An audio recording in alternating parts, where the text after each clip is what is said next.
SECN, the SEC network, ACCN, again, there, ESPN News, ABC, Fox, FS1, FS2, BTN, TNT, TBS, True TV, and just the regular ESPN as well.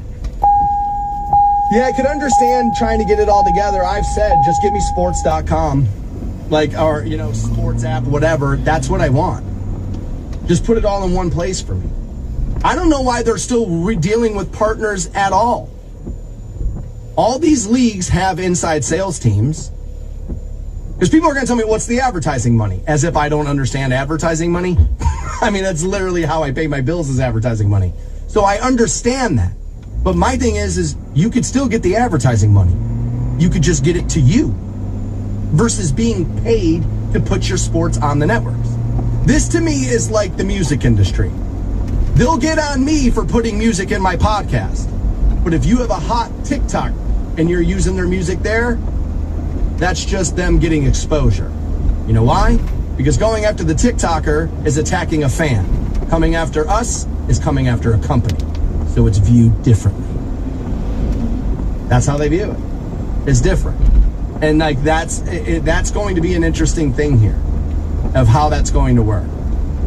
Each entity would own 1/3 of the joint venture and have equal board representation and license their sports content to that venture. That would be on a non-exclusive basis. The service would have a brand new, with an independent management team as well. They're going to kind of move there. So the new service will showcase, they say, thousands of high-profile sporting events. Again, pro football's at the top of the list here. They say NFL, UFL. It looks like you're getting all the majors, NHL, Major League Baseball, NBA, like I said, a lot of the college, networks and the like. Golf, it's the PGA Championship, the Masters. So you're getting a lot of the stuff people care about there. I don't see the U.S. Open on that list. That's another one of those golf tournaments. People watch 4 or 5 of them a year. And that's the PGA Championship would be one of them. The Masters would be the majors, right? That's what people are watching. Now, I like watching a little tennis on TV, too. I'm not as diehard as I am with the golf, but Wimbledon, U.S. Open, Australian Open, I'd probably get my eyes on all of those. Tons of soccer here for you as well. I don't know these leagues all that well, but FIFA's on there. Bundesliga is on that. MLS. I don't know what the NWSL is. You'll have to forgive me there. Auto racing, you're going to get Formula One, NASCAR, and the 24 Hours of Le Mans. You'll have that there as well. This is a smart idea.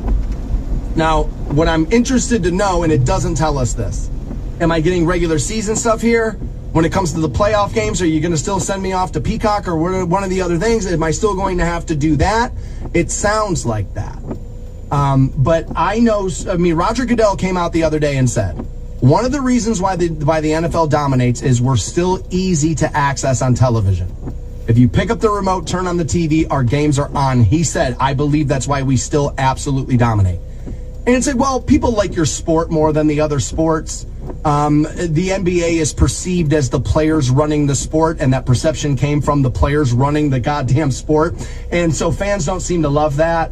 I think a lot of the, let's all play together. I can't play tonight because of this hangnail. There's not a lot of, there's not a lot of Michael Jordans left, right? There's just not. People talk about the coddling of the athlete, the AAU stuff and all that. I think it's part of it. I don't know if it's all of that.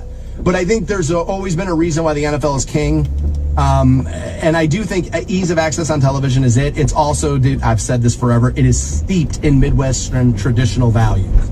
And that's what people love about the NFL. The NFL is like your life. Next man up. You're not here today? Cool. Your replacement will do it. It's about that shield, baby. And that's what people like about it. Is, I think, partially. And let's be honest, watching touchdown passes is fun. That's baked into it, too. It's obviously, it works well on television, absolutely. But I'm all about finding my sports all in one place.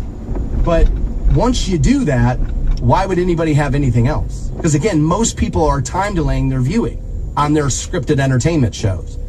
I think competition's going to have to come to live entertainment in a way that doesn't necessarily equal sports. I think there's going to have to be, maybe it is sports, maybe it's just a new sport created, like basketball, or I don't know, something crazy like that.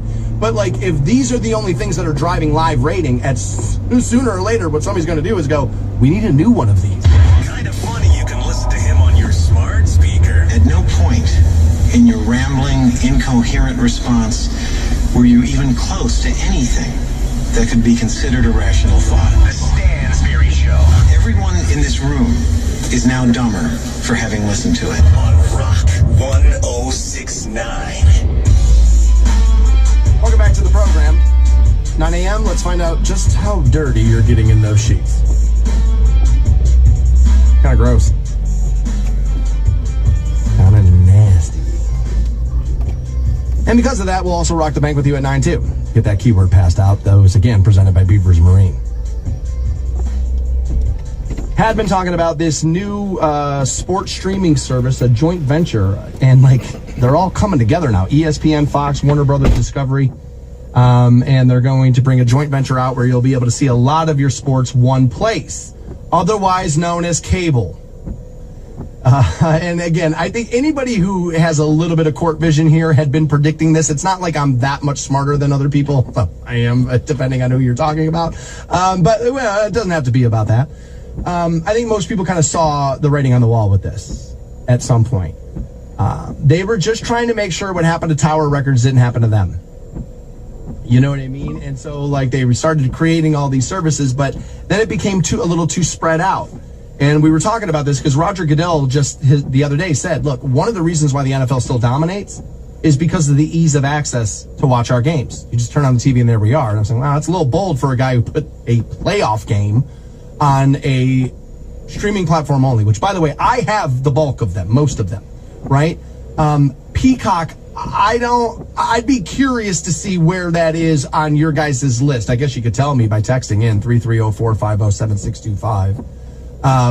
Where that is, right? When I hear Netflix, I just go, most people probably have that. And then I think, well, Disney Plus, I'm going to guess a ton of you have that because your kids decided you needed that one versus you, right? And then, I mean, surely I'm not the only one who has them all. I would imagine a lot of you have them all. But somebody's looking to cut corners somewhere, and on the streaming services would be a halfway decent place to start for some people, I would imagine. And so when they put that playoff game on Peacock of all places, I was like, I don't know, man. And people complained about the stream and how buggy it was. And we've been hearing about this with Amazon and their Thursday Night Football. Again, I have that too. But they put that Chiefs-Dolphins game on Peacock, and I was like, man, I don't know about that. You know, now I watched the Browns game earlier that afternoon. You remember that's the day we played Houston. That was flawless. And again, less people looking to watch that game versus Mahomes versus Tua, Chiefs Dolphins there. And that got a little buggy. And then, Paramount is who was carrying the Chiefs Ravens game that day. And I had people over for that game. We made food, we did the whole thing, right? And Paramount's feed was a little buggy. And my buddy said to me, he goes, well, you have Hulu with live TV, right? And I said, yeah. He goes, pull up CBS there and see if it's better. And it was. It was much more fluid. It had a better, the resolution came in a little clearer and all of that. And I was talking about that a little bit yesterday. That's where TV and radio still have a total benefit. There's never going to be a day where so many people listen to Rock 1069 that it powers itself down, that it shuts down, that we can't handle the load of the ears listening to it. TV's pretty much the same way. Yes, there could be some weather interruptions, but when's the last time you really remember that happening? Not that, it's not that recently there. So I was kind of talking about how Roger Goodell feels as if being on broadcast television is still a total benefit for their sport. And I would agree that it is. Jeremy wrote in, again, texted in, 330-450-7625, and agreed. He said, I'm on Goodell's side here, bro. He's like, I would watch the Cavs all the time, but I'm paying for TV. I'm not looking to pay for an additional app. If I could watch local teams on local channels, I would love that. Yeah, I think that's going to be a thing. As, my industry kind of did that too. Where it was for a little while, they kind of felt like, oh, dude, we could just pipe stuff in. And in certain areas, you can. And then in others, they're like, we need a local flair here. We need to represent these communities we're in. And so then you started to see radio get a little bit more live and local. It's why I'm here. I do better in the ratings than Bob and Tom did. Full disclosure, I do. Okay? But they weren't awful. They were top 5. And a lot of advertising agencies, that's what they're looking for. Top 5, top 3, top 2, depending on who you're dealing with and what the client is. That's how it can go a lot, right? They look at ranker. It's kind of how it works. But why they were willing to take a gamble on me is, let's service the community. Let's get a guy here. That doesn't mean I talk about Canton all day, every day, obviously, but we will get into those things. And it was a little bit of a shift of the mentality of the industry. They got a little too far down the road of, doing something one way and then realized like, oh, no, we may have to do this. And I think this is what could happen with sports and the viewing, is they think everybody's ready to go to this new system, but there's something about it being yours on Channel 3, on Rock 106.9. Like, there's something about that that's baked into America. Now, as the younger generation continues to grow and they're dealing with that less and less, that may shift. I don't think it has shifted right now yet. And but I like the idea of one-stop shopping. I talk about this all the time, maybe too much. I miss the flipping. My dad used to call it like a drunken sailor, right? But like I miss the flipping around. All right, I'm watching this game. All right, I know they're going to kick the field goal. He's going to make it. It's a 25-yard field goal. He's going to make it. All right, let's watch a little Shawshank on TNT while he's kicking, right? And I got to watch a little Shawshank and then back to the game. And I miss that. And I've been saying, like, I don't know what service you have. Hulu with live TV, it's like honestly changing the channel. It takes forever. And I think by design, I think actually they went to advertisers and were like, yo, man, you know that thing you hate when they changed the channel? Yeah, we figured it out. Yeah, no, we kind of figured it out. Now we're going to have to figure out how to stop them from getting up and going to the bathroom when you're telling them about your toilet paper. But the whole remote in the hand, change it. We figured it out. They're stuck with us right now. And I think there is something baked into that. I do. I could be dead wrong. But that's one of those things I'm like tinfoil hat out. Like, yeah, that's what's happening here. I like the idea of all the sports kind of coming together in one place. Again, a joint venture being rolled out by ESPN, Fox, Warner Brothers Discovery, and you're going to get a lot of the sports. What I fear is going to happen with this is regular season, you're going to be fine. Come playoffs, when they know more eyeballs are coming down the road, all of a sudden, you got to buy this package for that, though. You're never too old for a good morning kiss. The Stansberry Show, Rock 106.9. Welcome back to the program. 330-450-7625 to text in. Face has done that. We were talking about streaming services, and apparently there's a joint venture going to be rolled out. ESPN, Fox, Discovery, Warner Brothers all getting together to bring sports into one location. Now, they are telling you you're going to be able to see some NFL, NBA, WNBA, PGA, some sports racing as well. Said F1 and NASCAR there. I would imagine that's the bulk of the race watching in this country, I would imagine. At least television viewing, probably. And, but they're being a little hush-hush thus far about how much of it you'll get in that one place, right? And we got into, they're moving some of these playoff games in these, in these leagues to streaming sites. I think it's a little early, although I understand it. Like I said, I watched the Browns-Houston game on Peacock, and it was perfect, flawless. It was great. Had no issues with it. Later that night, KC, Miami, I'm guessing more viewers there, and it got a little sketchy. The following week, Paramount Plus, KC, Baltimore. When it worked great, it was great. But then it would freeze a little, and then it was like, all right, let's just go to Hulu, right? I have Hulu with live TV. I am probably going to change my service before next NFL season. I'm going to look at what the hell is going on with this joint venture. I think YouTube is the one that has the Sunday Ticket and Red Zone channel and like all of that. I kind of want to get in on that. Hulu with live TV, there were most weeks I was able to get the Browns games, certain times I wasn't. Sometimes those networks will go to war with streamers and like cable channels and all of that. So like, I think my NBC affiliate through Hulu is actually a West Virginia affiliate. It's not WKYC. And that can be true of the CBS and channels and too. That's kind of how they fill the gaps and make sure you can watch that stuff. We brought Disney Plus into it a little bit, as I said I'm willing to bet a lot of people have that one for their children. And you guys reminded me, Justin did, 330-450-7625 to text. He's like, bro, and has the rights to Star Wars and Marvel. Like, don't make this just about kids. There's a reason why we all have Disney Plus now. You're right. I did. You know what the interesting thing about that is? I canceled my Disney Plus, and it wasn't over the politics or anything like that. It was just, they watch that mostly over there, not as much at my house. We didn't necessarily need it. She can log in when she comes over and brings the kid to the house, right? And so I kind of got rid of it.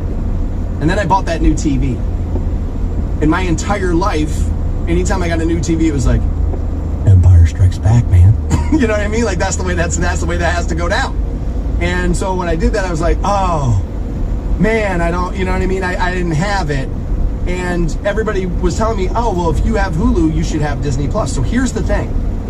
This could be one of those boomer things I don't know how to do. But when I canceled Disney and I was logging in through their actual app, I was never accessing it through Hulu. I tried to get it through my Hulu and it doesn't. Or I forget what the actual thing said. Look at the settings and figure something out. Maybe remember a password or two. It might be something as simple as that. But I've been having some issues with it. Hulu for a while was rolling out a lot of good originals. I feel like that has slowed. I feel the same way about Paramount. Early they were rolling out some good originals, and now it's like, woof, you're having trouble filling this, ain't you, Holmes, right? Like there was a little bit of that. So I'll have to look into the Disney thing, because I would like to still have access to the Star Wars stuff. And yeah, maybe some Marvel stuff for the kid, you know, occasionally. This coming in up the text line as well. Will you be able to watch the UFC on that? So here's the thing. Looking at what's available, your combat sports, you'll be able to get UFC and Top Rank. Now, again, the UFC's its own thing. So it's going to be, because they like you already, right? To have ESPN, then have ESPN Plus, and then pay for the fight. I've been saying this for a while, 10 years, if not longer. If they could find the right television partner and get out of the pay-per-view business, I think UFC could start to rival some other sports. I'll stop short of the NFL, but I think they could rival some other sports at that point. Part of why my passion in that sport died down, and I would have never called myself a diehard in it, but I do like it. My brother and his wife have strong ties to the people who run the UFC, and so like we kind of, you know what I mean. I've had some behind the scenes look at some of that kind of stuff, and you know, and it's Vegas's fight. It's their sport, like it is. It just kind of, it feels like Vegas's thing, and so when you're there, you can kind of get wrapped up in it. But the ease of turning on a fight is difficult. It's difficult. Now, me personally, also starting the fight at 1 o'clock in the morning is like, I'm well passed out by then.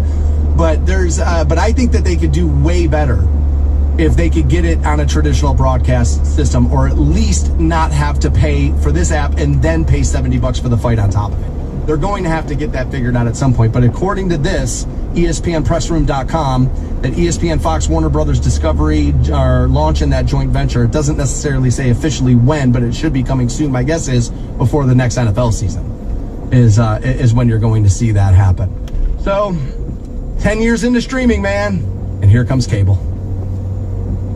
The more things change, the more they stay the same. Nothing's really new. It's just repackaged. You know, it's just one of those things. And I do think sports is driving live attention, eyeballs, and ears. For sure it does. Absolutely it does. I think we could be on the cusp of creating another sport. Competition seems to be, I think that's why reality shows do a little well too, is because there's some competition in that, right? Who gets the rose? Who's getting thrown off the island? Is she going to have sex with him in the bushes? Right? There's a little bit of that's, you know, caked into that. And so I think you could see like a basketball type sport arise. I know that movie was ridiculous and awesome. But I think you could see something like that happen. And what makes me say things like that is like, look at Steph Curry in the NBA. Like, one of the reasons why that guy's as popular as he is because he looks like your kid. He's not big. He's not massive. He's little. And so now all of a sudden, kids who are little think, wait, well, I could do that. Well, I could chuck the ball from half court. I could do that. And so, like, he's opening this door for people who feel a little shut out. I'm never going to be 7'1". I'm never going to be this, right? And so, like, most kids aren't born LeBron James. He's a freak of nature, that guy. Most people aren't that size and like have that body. And thank God, dude, because more of us would be turned upside down for our lunch money every day. You know what that conniving trickery is called? The Stansberry Show on Rock 106.9. Teresa, that's your second opportunity. At a $1,000 keyword, those presented by Beavers Marine. Online for you at beaversmarinestore.com. Had a great meeting with those guys down there in Atwood Lake. Neil's a great guy. Good dude. Happy to have them on board. All right, just how dirty are you getting in the bedroom? The sheets. Now, it's not necessarily solely about sex. Right? They say here the bulk of us are not washing our sheets as we should be. And they have rolled out here the first ever Between the Sheets report. Statista is who has done this study for us. Now, interestingly enough, it tells us less than half of the people actually wash their sheets as often as they're supposed to, which means we're actually sleeping in filth. My problem with this is it did not tell me in this article how often we should be washing our sheets, right? Because I'm guessing that was one of your first questions when I said, hey, nobody's doing this enough. Probably the first thing you thought is, well, how often am I supposed to be doing it, right? So I then just Googled that. How often should we be washing our bed sheets? I will tell you that you care, but I normally do mine by pay period. Did I get paid today? New sheets. It's, you know what I mean? That's like, it just seems like once every I get paid every 2 weeks, I guess maybe I should say that part. And that just seems like there's just like a clock in my mind. It's like, oh yeah, 2 weeks has went by, you know? Now, if I've been sick or if I'm sweating more or if there's something like that, it's like, all right, maybe let's get these yanked off there and do that. But they say, according to Google, as a general rule, Trisha Rose, founder of textile company Rough Linen, advises washing your sheets once a week. So again, sorry, I would be behind the schedule there. Now they say again, this is the first ever Between the Sheets report, and this is all about Valentine's Day coming around the corner. And they're saying, you know, more and more people are going to be hitting those sheets, and so they want to be able to, or they want you to be keeping them clean. And so this sheets report, by the way, doing in your bed that's not sexual. Like they say, some emerging trends are this: 23% of people are doing mindful activities like meditating and journaling while in bed. Okay, I would be on that list. I like to journal. People will sometimes ask, well, how do you even get started? So I came to it through some advice from a friend. It was like, you know, people talk about how bad their situations are all the time. Every night, start listing down everything you're thankful for.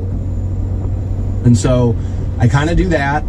And then they say, whatever negative thoughts you have, you should write those down too. Like, I feel like killing Jennifer, right? And so like I write that one down a lot. You know what I mean? Mostly I'm just like, see page 1, right? Like that's normally what I do right there. But like getting those feelings out and on paper is probably a good idea. So they say more and more of us are doing that in bed. That's probably where I do that the most often. So yeah, fair enough. 20% of people keep a strict bedtime or sleep schedule. You're hearing that with some of the mattress companies in their advertising. That sleep experts tell you that you should keep your schedule. You know, a lot of people get to the weekend like, oh, sleep in or stay up late. And I get it, I was that guy. I really try not to mess with my sleep schedule a whole lot. Like if I sleep too late Sunday morning, now getting back to bed Sunday night is a problem. And I have found for me that the better I start my week, the better the week goes, not only for me, but for you too. And so like that part's kind of, important for me. 61% of Americans, they say, so twice the dirt, twice the crime, right? Yes, most of us have another person in the bed, maybe not even every night, but most nights and things like that. And yeah, I think the more bodies that are in there, the more you're probably going to have to rip the sheets off and get them in the washing machine, right? Dirt, dander. And 50% of Americans say they have had a guest or pet that ends up in their sheets at least once a week too. People kind of see this one of two ways, the pets in the bed. It's been so long since I've had a dog. I think I need to get a dog actually. My old dog Kino, I used to let Kino sleep in my bed all the time. And like sometimes she would smell bad and sometimes she would shed in there and all of that, but it was just kind of nice, and she was a good guard dog, Kino. Like she knew her job. Wherever I was, that dog stood between me and that door. and would just kind of stare at that door like, I need to protect homie. He's got the key to the cabinet where my food is. Like, dude, this is my guy, right? Like, that's, you know. And so I would let Keno sleep in bed with me a lot. I know people find that gross. Some people, you know, and I get it. As I'm telling you, I'm a dog person. I think people who take their dog food dish and wash it in the dishwasher with your dishes, there's something about that. What's the big difference? I mean, you got them in the bed. What's the big difference? I don't know. I see a difference there. 45% of people also have sex at least one time per week or more, they say. And roughly the same amount of people wash their sheets less than a few times per month. Okay, so I said about once every 2 weeks. More often, again, this is where she gets angry with me, but like more often, like that activity is probably her place, right? I have my house solely for, I don't want to give it up, man. No, you'll never take me alive, copper, right? Like it's kind of one of those things. But the more often we have sex in my bed, the more likely I am to wash those sheets, obviously. As that can get, you know, the smell of sex while you're in it is appealing. The smell of sex the next day is like, oh, human beings are disgusting. Absolutely disgusting. They say here, most of us say that our quality of sleep is either the same or better at a hotel than at home. No way. No way. I don't sleep, now this is just a personal thing for me. I don't sleep as well at somebody else's house. I wake up even earlier, get me out of here. I want to go home already. And I don't, that's true at her house. Sometimes she's got a great bed, great house, great everything. But I wake up and I'm like, I wish we were at my house. There's just something about the castle that just feels right to me. And I could never sleep as well in a hotel as I do in my house. I don't have problems sleeping in a hotel. A lot of people, you know, get, you know, the bugs, they're this, they're that, the previous people and all that. I think about it, but I'm able to go to sleep there, but I sleep better, more sound in my own bed. There's some more data here on what you're doing in those sheets, so we'll find out what it is next on The Stansberry Show. He's a man of many talents, but he doesn't have the talent for keeping quiet. The Stansberry Show on Rock 106.9. 330-450-7625 to text the studio. But Stansberry, I'm okay when you talk about sex. I'm fine with it. I would prefer you didn't talk about you having sex. I can't get that visual out of my head now. I'd like to think that visual is pleasant. And I'm going to force it into the conscience of all of you. No, I'm sorry. That would ruin your afternoon. Let's not do that. Let's not do that. The reason why she said it at all, Monica, is because we were talking about the new first ever Sheets report. According to Statista, these are the things that you and I are doing in bed. More and more people are starting to journal in bed, and I think journaling is a good idea. For me, it's mostly upset, thankful, right? Those kind of lists, I kind of start there. If I'm looking to do a little creative writing, which is good for this position, I'll start that way. I'll just start writing certain sentences. The next thing you know, I'm writing about something completely different. Allowing the mind to wander there, a little relaxation, I think it's good. 20% of people are trying to keep a strict bedtime or sleep schedule. I think it is important. I've said this a million times. I actually go to bed on Friday night earlier than I do on like Tuesday night. By the time of the end of the week is hit, like I've been fighting that alarm clock all week, and then I'm on the couch on Friday night, and I'm just like, and like time to go to bed. I like keeping my schedule. I like routines. I like systems. I'm not the best at creating a system, but once it's there, I'm decent at using it, if that makes sense. They also say here, most people say that their quality of sleep is either the same or better at a hotel than at home. I disagree. I would rather be in my home versus anywhere else, but I don't have a problem with a hotel. If I go out of town, I would rather stay at a hotel than your house. Yes, less expensive to stay with you, but I can make my hotel feel like my house. I don't care about it. Your house I have to respect even more than mine. I have to be a little bit more quiet. I have to do this. I have to do that. Where in a hotel, it's like, nah, man, I paid. This is what I'm doing. I'm doing what I want, right? And let's be honest. If you're looking to get a little masturbatory there, like the hotel's better than your house, right? I would imagine, yeah. Their sheets to smell like fresh, clean, or soapy fragrances. Oh, you mean everyone? I mean, that's everyone. Well, of course. What else would you want it to smell like? Oh, well, here, I have it. 57% of people prefer their bedding to smell like calming, peaceful. Aren't those pretty much the same thing? Isn't soap? Love the smell of laundry. Love it.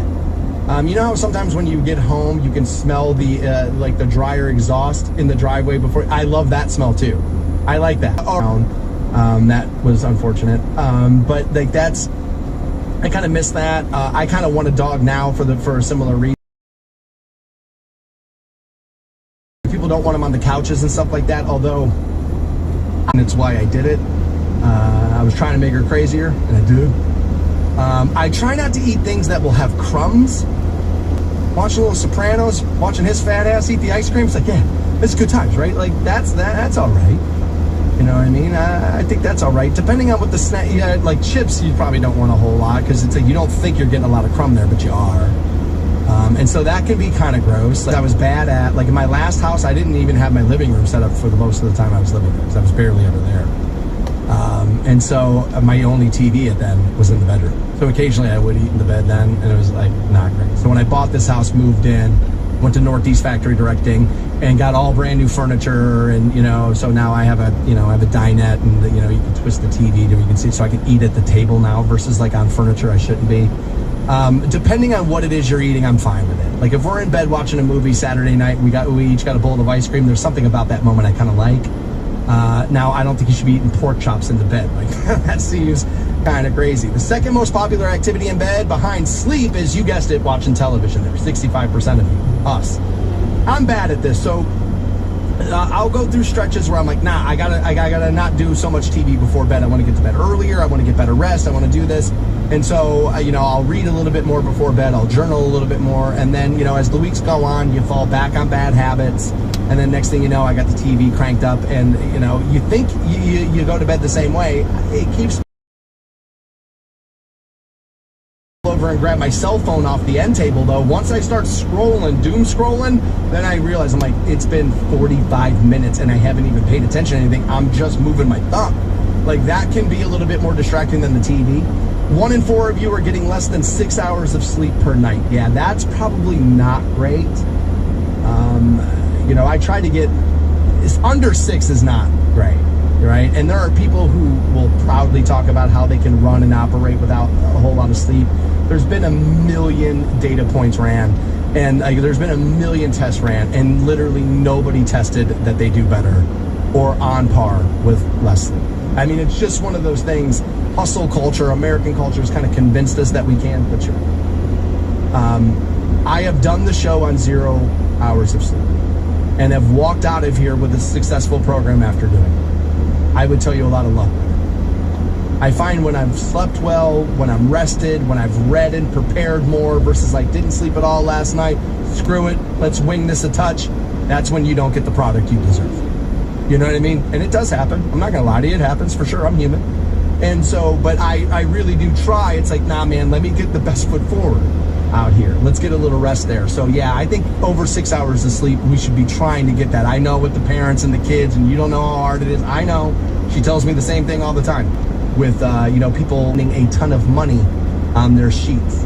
This is an area where I'm a little bit of a diva, right? Like I need to be rested.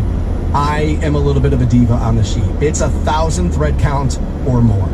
You start coming over here with 600 thread count, you take that hay back to the barn where it belongs. The Stansberry Show on Rock 106.9. 330-450-7625 to text the studio. Paige has done that. Stansberry, I need to ask a favor. Today is my dad's birthday, man. We both listen to you all the time. Is there any way I can get you to wish him a happy birthday? If not, it's fine. I figure it's not going to hurt to ask. And no, Paige, it doesn't. I don't normally go overboard with this kind of stuff, but you caught me in a good mood. So, Drew, turning 55 today. Happy birthday, man. And look at me, bringing families together. A family listening experience. That's this program. Family listening if I've ever heard it. Right now, here's the thing. I say that, screwing around, but there are plenty of times where that's totally true. I've had, you know, bosses throughout my years here, not my overall report, but I've had, you know, different heads of sales, you know, that position seems to flip over a little bit more often, who have had concerns like, I don't know, man, is this really what dudes are into? It's like, well, you know, what were the ratings like last ratings period? I mean, you were gangbusters. All right, what was my revenue last period? Good? Then shut up, right? Some of that kind of stuff. But like, I've had people, be concerned about it, so I'm not sure that every segment. But my parents didn't want me listening to Motley Crue or anything else, and then look what happened.